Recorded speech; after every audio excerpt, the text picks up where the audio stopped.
سیدہ کائنات امی عائشہ رضی اللہ تعالیٰ عنہ فرماتی ہیں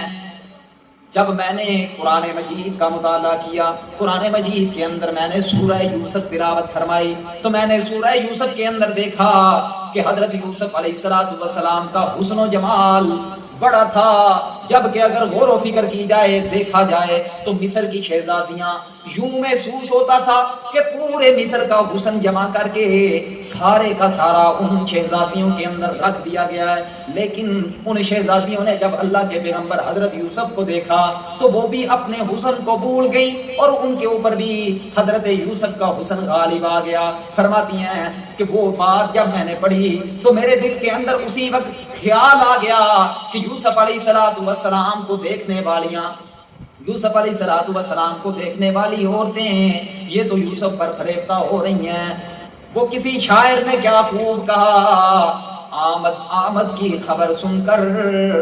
آمد کی خبر سن کر حسینہ نے جہاں شرم سے منہ چھپاتے ہیں کہ وہ آتے ہیں۔ اسی لیے سیدہ کائنات فرماتی ہیں، اللہ کا قرآن کہتا ہے فَلَمَّا رَأَيْنَهُ أَكْبَرْنَهُ وَقَطَّعْنَ أَيْدِيَهُنَّ۔ فرماتی ہیں کہ ان عورتوں نے جب دیکھا یوسف پیغمبر کی طرف تو انہوں نے اپنی انگلیاں کاٹ ڈالی۔ خدا کی قسم اگر وہ عورتیں میرے رسول خدا صلی اللہ تعالی علیہ وسلم کے چہرے کی زیارت کر لیتی،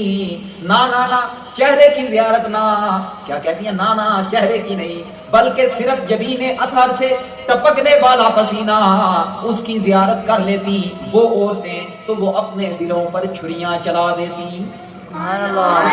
اتنے حسن والے تھے ہمارے پیغمبر، اتنے کمال والے تھے ہمارے پیغمبر۔ اب ہر آدمی چاہتا ہوگا کاش ہم نے رسول اللہ کو دیکھا ہو، کاش ہمیں زیارت ہو جائے رسول اللہ کی۔ اتنے حسین پیغمبر ہیں۔